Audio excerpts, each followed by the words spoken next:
Hey everybody, thank you for joining us today. As always, I really appreciate everybody supporting and participating and being a part of this and their interest in NXT as a whole.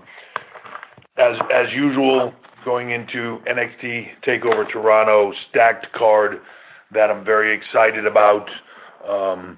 NXT's roster right now is as thick and as deep as it's probably ever been.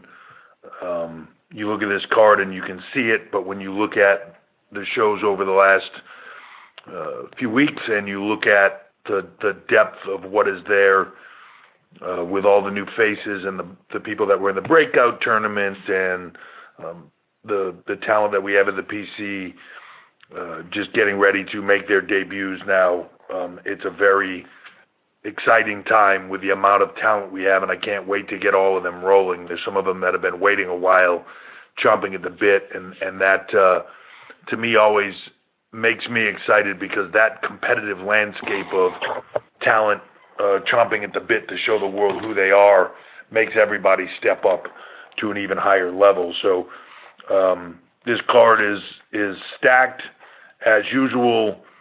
Street Profits against Undisputed Era, Kyle O'Reilly, Bobby Fish. Should be spectacular. We've got a triple threat match for the North American Championship, Velveteen Dream, Pete Dunne, Roderick Strong, in I think for what many will consider sort of a dream match scenario. You've got the NXT Women's Championship match, Mia Yim, Shayna Baszler.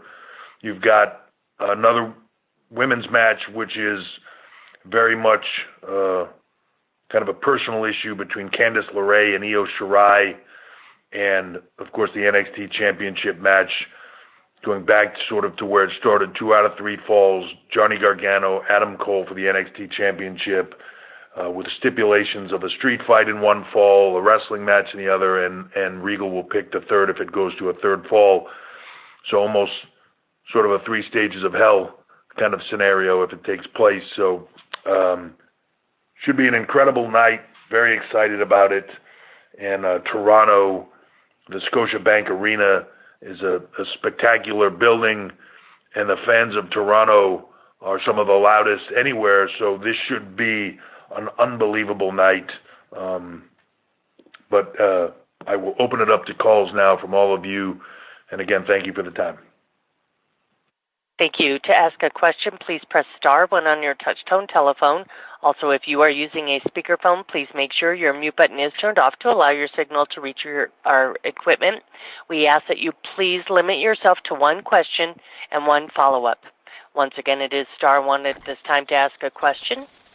And first, we'll go to Brian Fritz with Sporting News.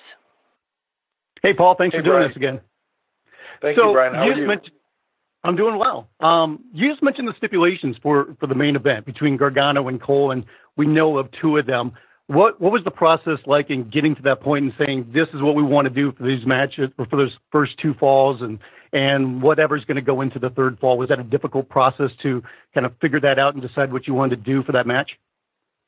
Yeah, I think you want to make it unique. There was obviously a conversation, I just even mentioned it, 3 stages of hell and sort of branding that out, and we've done that occasionally in WWE. But just the way the story played out, I wanted to present it in a little bit of a different manner and sort of have a little bit of what is that 3rd fall going to be, and if there is a 3rd fall, what would it be, and have there be a little bit of kind of the unknown factor to it. I think Johnny Wrestling,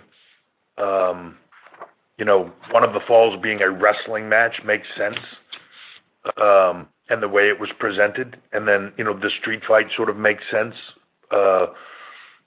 for the Undisputed Era of sort of the group warfare thing. So it a lot of creative thought goes into it, and the hows and the whys, and where you're trying to get to on the other side of it. So it all plays a factor in this, and the great thing with 2 talent like Cole and Gargano, it kind of sort of doesn't matter what you pick.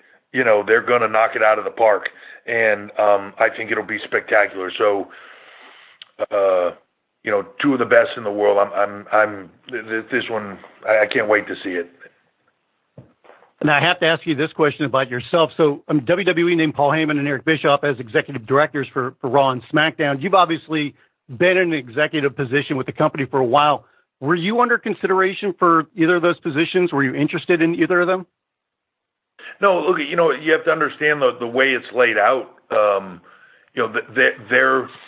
Their scope of what they are doing are very specific to those shows. And while I'm still at those shows, there's many weeks that I, due to my schedule and other commitments, I can't be at every single show. I can't be at every single Raw, or I can't be at every single SmackDown. The scope of the things that I do are way beyond that with live events, with creative, and in my role, creative sort of encompasses a lot of different things. It's not the main roster creative. It's, shirts and billboards and where everything else goes in the world. It's all the creative stuff that is the things that you don't see. They just sort of appear. And then, everything with talent. So as our company continues to grow, and the talent roster continues to grow, and talent development continues to grow, and as we expand through our global localization overseas and everything else in performance centers, there's only so many hours in a day, even though the WWE and Vince are working very hard on trying to create I think an 8th day in the week and some extra hours to add on to the 24 in a day so we can get a little bit more accomplished. But there's only so many hours in a day. So, I'm thrilled, and I already see the positives and the changes, and it's, as the Megillah increases and gets bigger and this whole thing continues to grow, it's really, a lot of it comes down to organizational and organizational processes, and to have somebody from a manner in those shows of spearheading the process is very, very helpful, very, very smart, and I'm thrilled that it's those guys, and I think they're going to knock it out of the park. I'm excited to work with both of them. Heyman I've been working with for a while. Bischoff's it's been a while, but this is the first time I've kind of worked with him in this manner, and so far it's an exciting process. So I'm really happy, and I already see positives from it. So it's great. Thanks, Paul. Always good to talk to you. Thank you, Brian. And next we'll go to Alex McCarthy with TalkSport. Hi, hey, Paul. Alex. How are you doing today? Thank you very much for taking the time. I just Thank you. You said it yourself in the intro. The card is stacked. It always is for Takeover, and you have a deep roster as it is. So the likes of Kushida and Bianca Belair and Matt Riddle, people like that who can't even make it to the card. How difficult is it to have those conversations with them? They must be knocking at your door, chomping at the bit. No, look, it's great in a manner that, yeah, everybody is chomping at the bit to get on everything, and everybody can't be on everything, but it makes you work really hard, even harder, to continue to have the spot and keep the spot, right? You want to be on everything, but I also think part of a little bit of the magic of it is the not overexposure. So you have the ability to morph things, to have somebody be a major part of this and then move into a slightly different role, have a major part of the TV shows, not necessarily have a spot in the takeover, but be a major part in the network shows. I think all of those things keep things fresh and keep things moving in the right direction, but it also keeps people hungry to keep doing more. You never want to have to go to somebody and tell them hey, you're not on this one, or and they always come to you ideas with how they can get on it. But at the same point in time, that's a part of the beauty of what makes it work.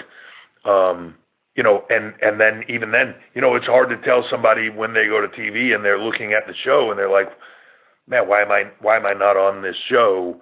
Why am I not factored into NXT right now? You're trying to tell them, well, give me a moment here because I'm going to factor you in a big way here going down the line and this. And when, that's part of having as stacked of a roster as we do. And you just mentioned, like the people that you mentioned, even Kushida, Bianca Belair, those are the people that are in the show week after week, and those are the people that are factored in big. And then when you look past that, you've got, just in the last few weeks, you've seen Angel Garza, Bronson Reed, Cameron Grimes, guys like Damian Priest coming up, Dijakovic coming back, Isaiah Scott, right? Like Pete Dunne just coming back in. Like it is thick. That's the guys. You got Dakota Kai coming back, Tegan Knox, Chelsea Green, Deonna Purrazzo. Like the amount of people that are chomping at the bit to show the world everything they have is massive. That is very exciting to me, and that is like the thing where you go, man, over the next, as exciting as everything is at all times, I feel like for NXT, and I say that a lot, but I always feel like what's around the corner is even bigger. And I can honestly say right now, what's around the corner is even bigger. Yeah, I totally hear where you're coming from. It's funny, earlier this year, I suppose this is the other end of that question. Drew McIntyre came into our studios and he was telling me that he loves to bug you about going to NXT UK. We've seen Fandango and Tyler Breeze and people like that turn up in NXT now. How often are you getting bugged by all these superstars to appear on these different brands? All the time. Yeah, it's look, and what's nice about it is they see the competitive landscape out there. A guy like Drew McIntyre is like, hey, if I can do anything over there, man, I would love it. Like it's a playground, right? And you see talent over there. When you look at the UK, and you see guys like Walter and Tyler Bate and Trent and just everybody that's over there. If you're Drew McIntyre, you're like, I want to get in on that. Like that man, that seems cool as well. And same for the women, Toni Storm and Rhea and just everybody that's making things happen. So talent are constantly coming to me. Kellyanne Dane being back a part of NXT.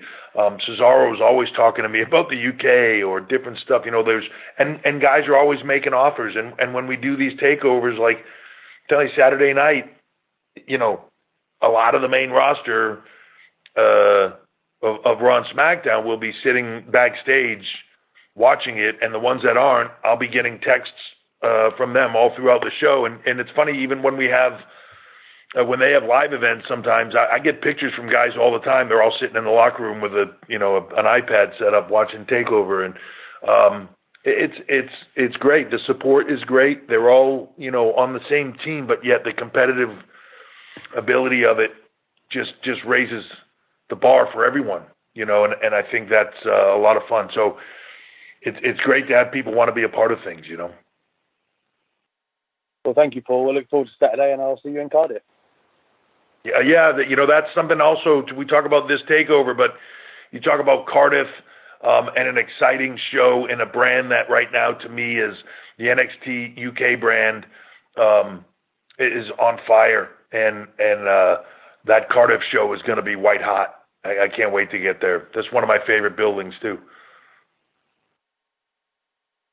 And next we'll go to Konstantinos Leonos with Daily Express. Hi, Paul. Always great to talk to you. You spoke about the stacked card ahead of the big show. Which match do you think will steal the show at TakeOver, in your opinion?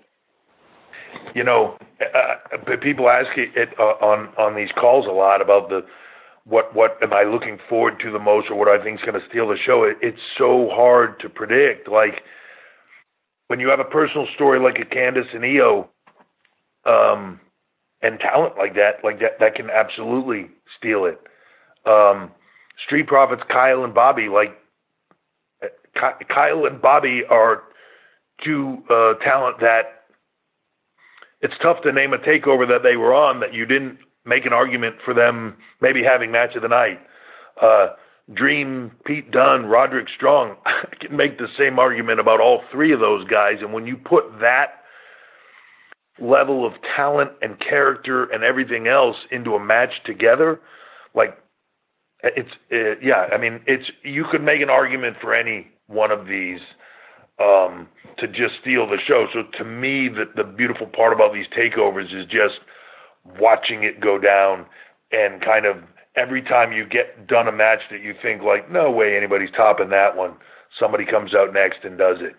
And it's not just about two talent, just hey, this talent versus that talent. It's about the story that's going into it.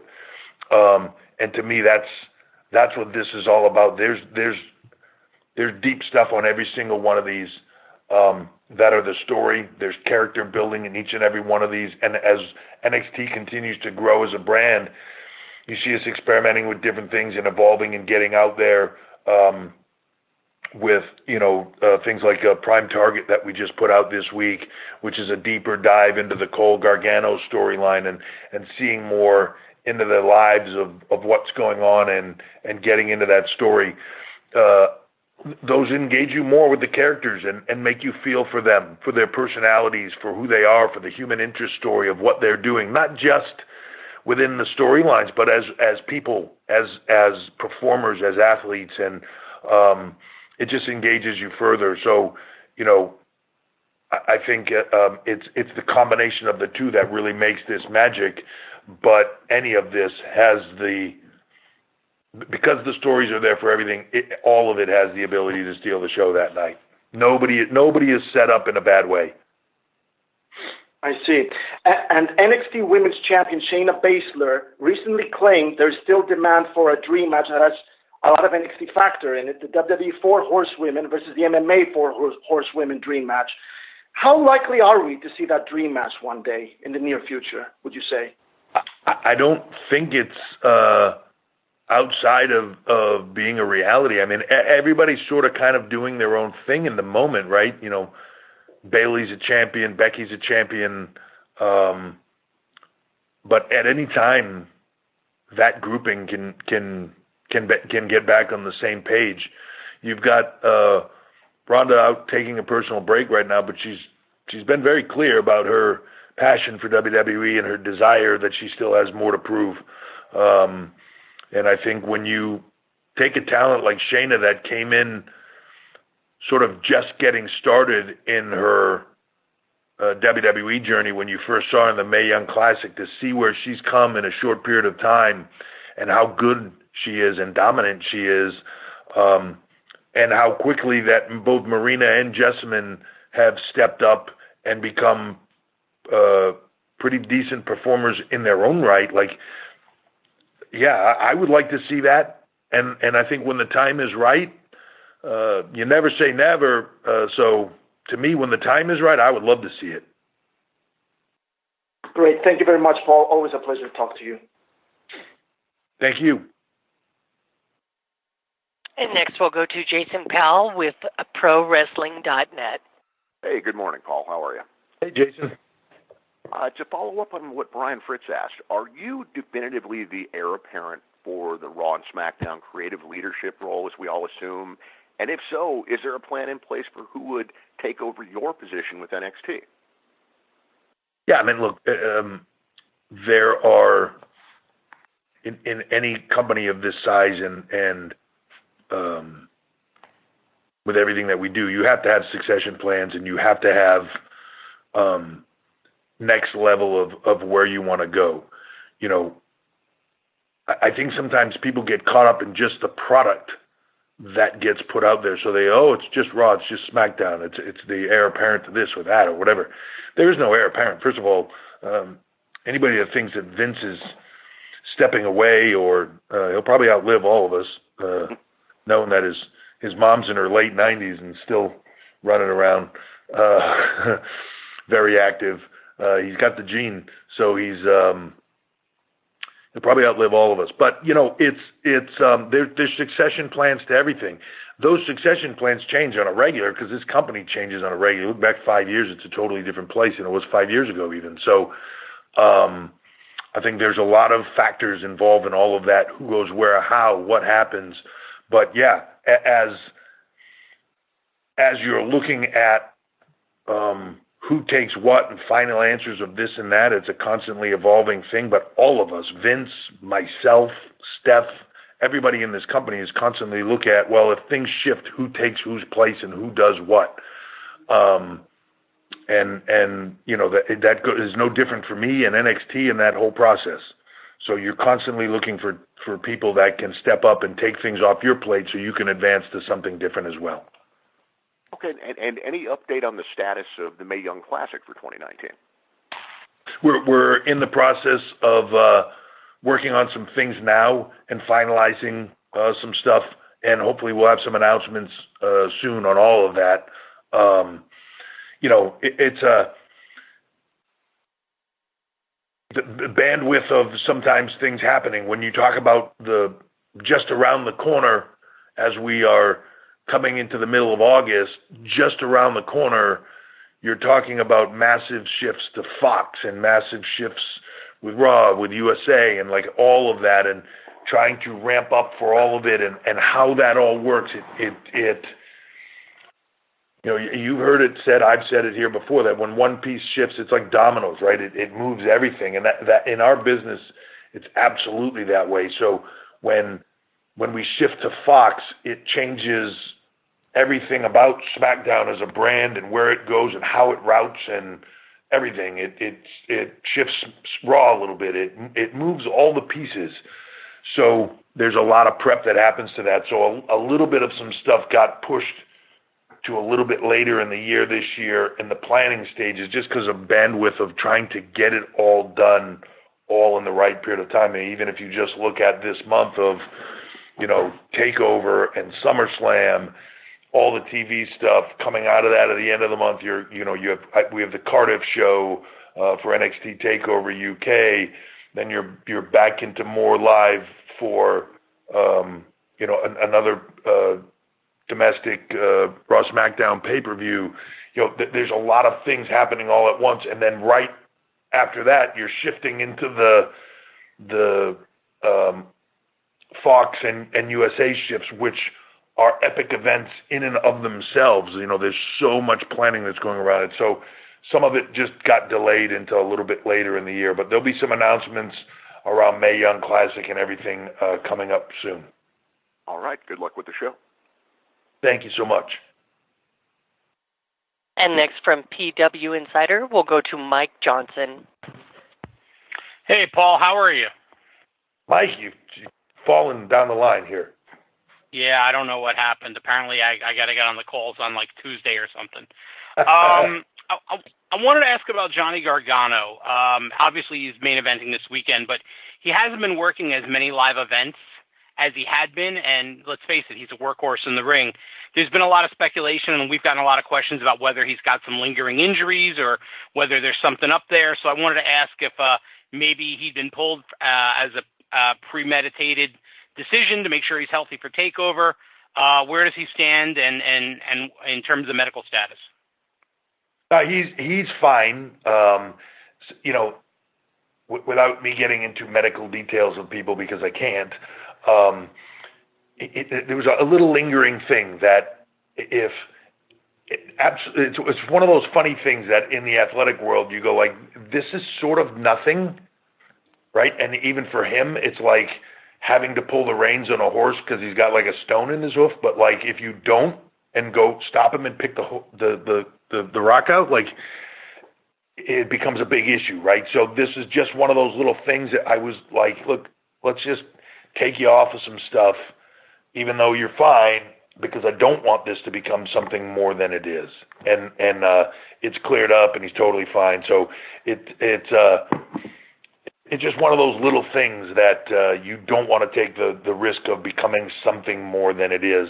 Not because it's a serious thing that could be career threatening or anything like that, but just because then if you do get to the point now, you do have to take a significant period of time off to get this thing to shut down totally, just to be able to have it heal 100%. So it was more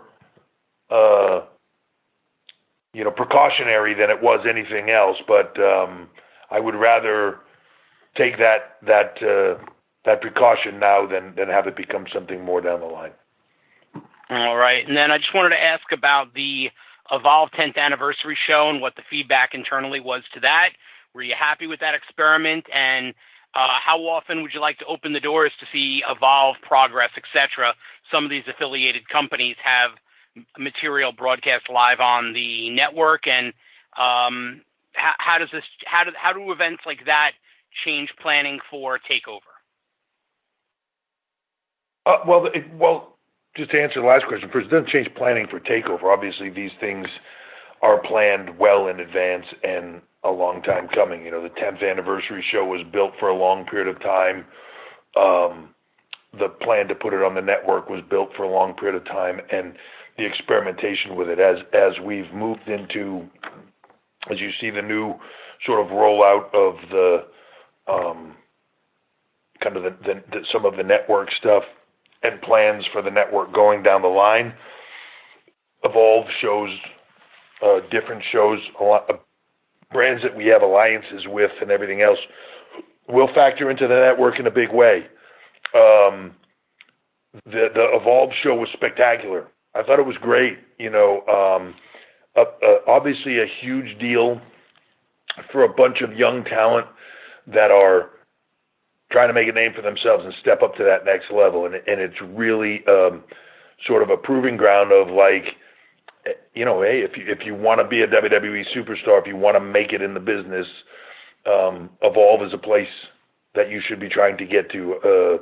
Much like Progress in the UK, ICW, WXW, those are places that are cultivating talent, helping to teach talent to get to that next level, and that we're excited to work with and help bring the next generation of talent forward in the business and give them that platform. And, the WWE network gives us that opportunity to expose them in a way like they never have before around the world. So it was an experiment we've been building for a long time, and it was a grand slam. And I think you're going to see a lot more of that.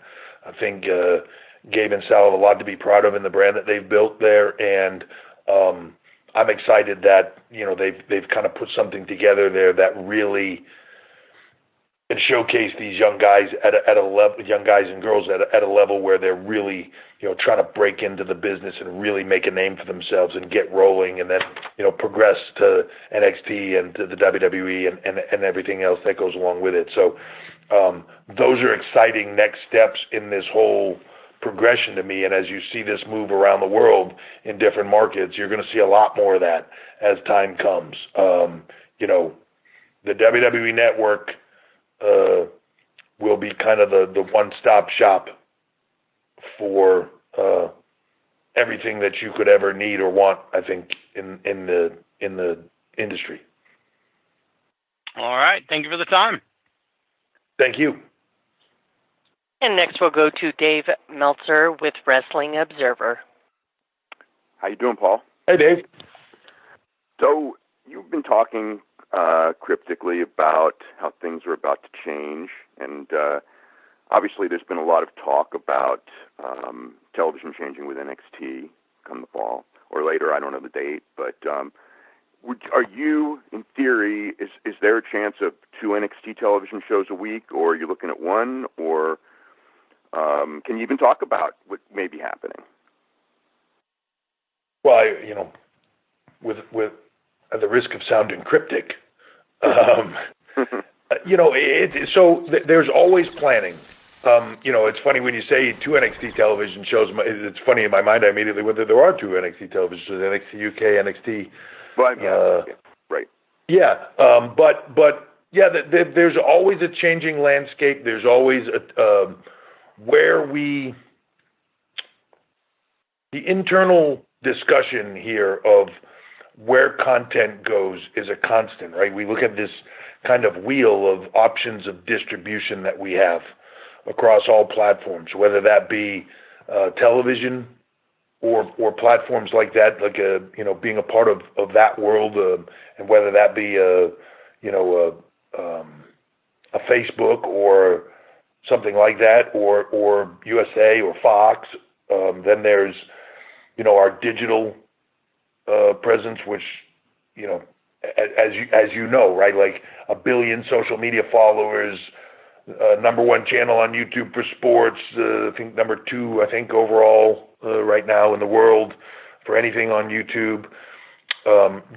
Digital and where you put things out in that manner, and then our VOD, our network, our direct to consumer. So there's this big wheel. Where you put content at all times is a constant up for debate. How much content, what content, and we're constantly working on it. And there's plans, over the short run, and there's plans in the long run. But it's constantly being evaluated. So when it comes to NXT, the reason I talk cryptically about it is because there's a lot of exciting thoughts and ideas out there. But we're constantly debating in an ebb and flow sort of where things go and land. And I think, there's a lot of thought that goes into all of it because they all affect each other, and you want to put the right amount of stuff on each one of those pieces of the wheel to make sure that you're getting the maximum out of all of them. So when it comes to NXT growing as a brand and everything else, there's a lot of options on the table. And look, I'll just say this contrary to what I've heard, because you hear people speculate, and I've seen the conversations around FS1 or whatever that is with NXT and all that stuff, and then immediately people come in with counter programming talk. We have content all over the place, and if people want to talk about counter programming and bring that up in the conversation, like Wednesday has been the home of NXT forever. Right? Well, that's where it's sat. It's been on our network on a Wednesday's time slot now forever. And when other people announce Wednesday, you don't hear talk about counter programming. You just hear the announcement. For us, everything is counter programming, and it's this and it's that. We plan things long in advance. We worry about doing our business, and that's really what we worry about. So, the cryptic talk is because there's a lot of thoughts and possibilities, and that's the great part about it is we can do just about anything. It's what is best for the WWE and our business, and how does it affect the fans in the way that is the most meaningful for them. And kind of a follow-up on that, because I was thinking about this for my own schedule come fall, and with adding any new programming, and especially if it's NXT and you're hands-on NXT, and then you have your other jobs with talent relations and all the time that takes in. I mean, would you be, you kind of mentioned you're not at every Raw and SmackDown, and now Raw and SmackDown aren't Monday, Tuesday. It's 2 different trips a week. And if you're doing something on another day, that's 3 different trips a week. I mean, how are you going to survive, you know what I mean, come the future? I mean, obviously, there's no, you do the best you can. There's no, I wish of all the things like in like the Star Trek stuff, you see the flip phones became like the communicator became the flip phone, and then it became the smartphone. And I wish they would have figured out the beam me up thing. That would have been nice. Like if we could just transport to these other places in the Flash, that would have been nice. But unfortunately, it doesn't exist. You do the best you can. You go where you need to go. We create the content we need to create, and the opportunities we need to create. But those things all factor into all of it. So when you're talking about, hey, where does this show go? Where does that show go? Do we put a Cardiff show here for the NXT UK brand? Do we put this takeover here? Where do these things all sit? There's all factors in that. We all got to make these things work, and then there's the human limits of what you can do on them. So that those factors all play in as well. But you're trying to also expand out the team. When we first started, and I'll just give you an example. When we first started NXT UK, I was at every TV. And it's flying over to London and the setup of it and the PC and building the London PC and all of the setup of all of that. I was constantly going back and forth to London and getting this done, and then constantly going back and forth to England to do the TVs and doing all the stuff. But the intent of doing that was to build out a team. To build out a team over there, to build out a team of other people. And now I haven't been to one of those TV tapings in a significant period of time. I will go to the live show in Cardiff and be there for that, and be very hands-on with that and all of it, because there's a different factor of the live and everything else. But, the intent is to build these teams as we move around the globe, to build these teams, get them up to speed, and hand things off to them to where they're managing it, operating it, and running it in a way that is, the best possible. And that is no different for any of this. So that goes from Raw to SmackDown to everything else. There's weeks every now and then where Vince isn't at a Raw or a SmackDown, and it's funny because sometimes it happens, and this huge to do. Oh my God, Vince wasn't even at TV this week, and he's got a lot of commitments going on. But you button it up and you put faith in the team and you run the shows and you move forward with them. It's running a business. So we will create the content we can create. We will do it in the best way possible, and we will put teams together to make these things happen in the best way possible, and try to do what is best for our fans all around the globe. Cool. Thanks, and good luck on the show. Thank you, Dave. Thank you. And next we'll hear from Victoria Tedesco with WrestleView.com. Hey, Paul, how are you? Hey, Victoria, how are you? I'm good, doing well. It's so great to talk to you again. Yeah, great to talk to you. So the NXT shows have developed such an incredible reputation. You talked about the international successes and all these other brands that are going along and how everything kind of interconnects. How do you ease the mind of the performers who feel the nerves knowing more eyes are on them due to the show's continuous success? You don't. If you don't have nerves, if you don't have butterflies, if you don't have that feeling in the pit of your stomach that would make some people panic and freeze, then you don't care. I want them to feel that. I want them to embrace that. I want them to look for that. And I want them to use that to give you the performance that they can. That can do one of two things. That feeling, those nerves, all of that can either paralyze you or inspire you to do great things. And I want them to use it to inspire them to do great things that they never thought they'd be able to do. Have faith in themselves and in what they've learned, right? It's a part of doing what they do. There are times at the Performance Center or in anything in this business where, you're doing the same things over and over, and you think to yourself, am I doing this? It's driving me nuts. I've been doing this every day, and, it feels like you've just been doing the same thing over and over and over again. And then you realize that when you get in that moment, it becomes instinctual. That the movements, the moments when a crowd reacts, you do the thing that needs to be done. When this happens, you're there. It becomes instinctual. And when you get out there, you might be nervous, you might have those butterflies, you might have all that. But when you get out there and you're trained and you're ready, you relax. Right? So it's the training. There's nothing that I'm going to tell them beforehand that is going to get them ready if they are not already ready, right? You have to be prepared. You have to do all the work ahead of time. The panic sets in when you're not prepared and you haven't done the work. And then there's nothing that you can do in that moment to get ready. You're either ready or you're not. And they are all ready. The talent that are on this card, I can look at it from top to bottom. The performers that are going to be there that night, every single one of them is ready. It's why they're in that spot.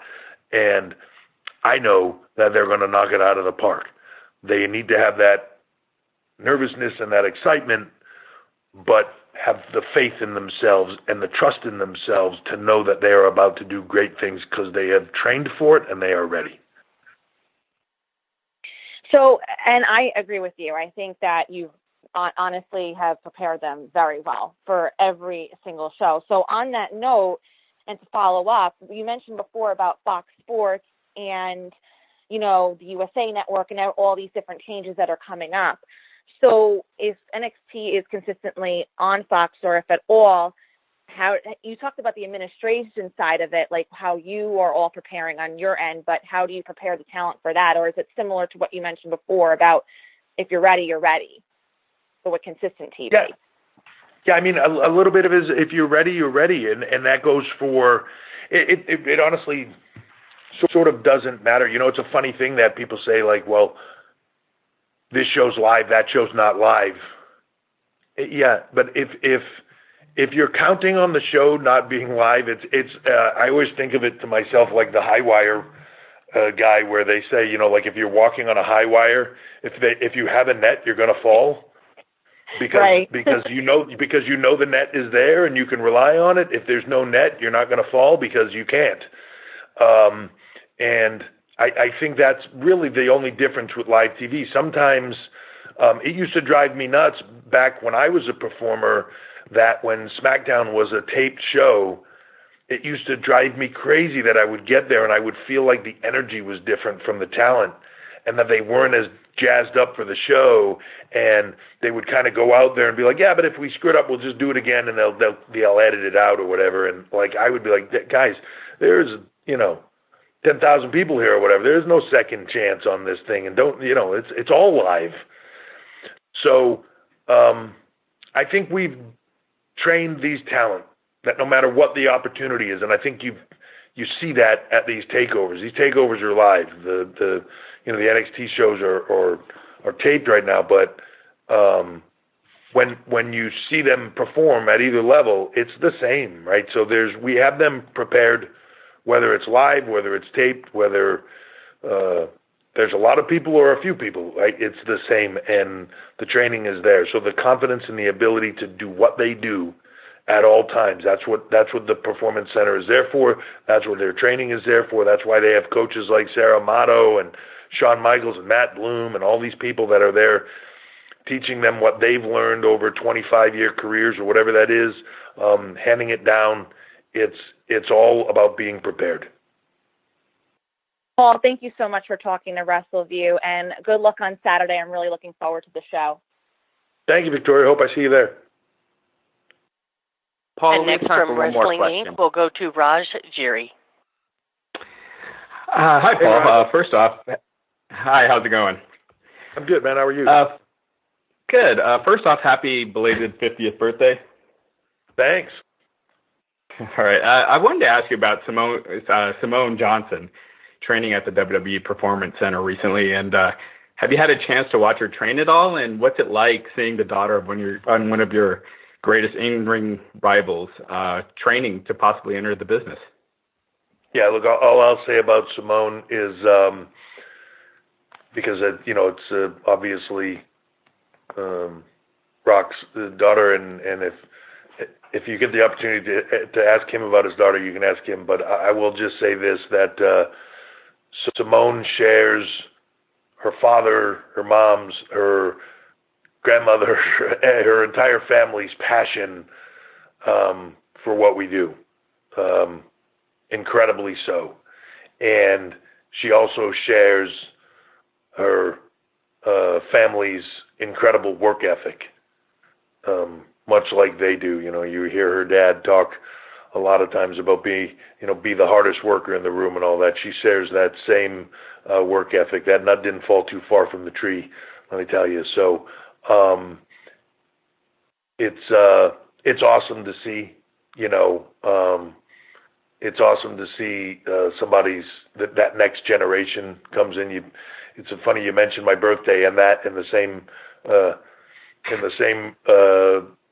line of questioning, where it makes me realize how old I am that the Rock's daughter is now training with us. So very cool, and she's an extremely hard worker, and if she wants this, much like her dad, there is nothing that will stop her.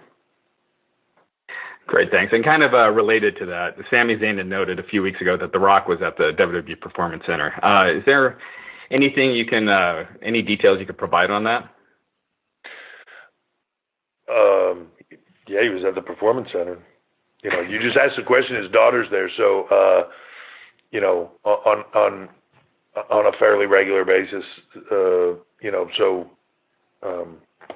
sometimes he comes in and sees his daughter, and just like any dad would, and he's very proud of her, and he came in there to obviously lend his advice. I'm sure if she's anything like my daughter, she's probably like, yeah, Dad, whatever. What do you know? But yeah, he was there as a proud papa. And the wonderful thing about the Performance Center, I feel it every time I'm there. It's one of my favorite places to go in this business. It is like the fountain of youth, and it's just the buzz and the vibe and the excitement and the energy and the passion in that place is just infectious. And you walk in there and it's just all these young, hungry, incredibly driven talent,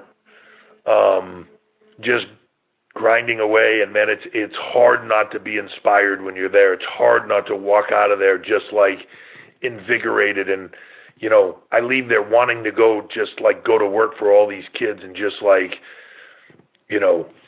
do more and put together more shows and put together bigger events. And I just want to do more for them because they're grinding and passion. And man, it's just awesome to see. It's like the fountain of youth. You just want to walk in there and like a fountain and just splash the youth all over you and just soak it all up because it's inspiring. And I think that anytime you see, whether that's Rock or Austin or Sean or, lately you've seen X-Pac and Scott Hall and Taker's been there. Just, town are always, walking through those doors, and anytime they leave, they say the same thing, and they're asking about when they can come back because of that feeling. It's inspiring. Great. Thanks, Paul. Paula, we have time for one more question. Thank you, and that will come from Kelly Wells with PW Torch. Hey, Kelly. Thanks for having us, Paul. How you doing? Good, man. This Saturday, we're getting 2 women's singles matches on TakeOver for the first time since August 2016. I think that's great. With 4 championships now being defended on most TakeOver shows, has there been any consideration to adding a 6th TakeOver match so both men and women can have a featured grudge match away from championships? Yeah, look, we always, I never want to get into the formula, even though in some manner, at a certain point in time, you find something that works and then you sort of stick with it.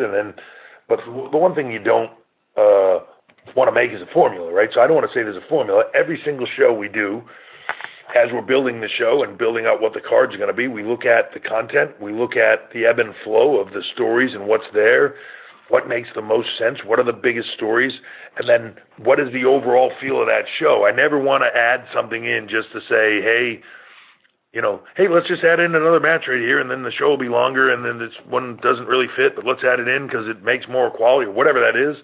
I want it to be the right thing for the overall, for the show, for the fans, for everybody. And it's a constant. We do the same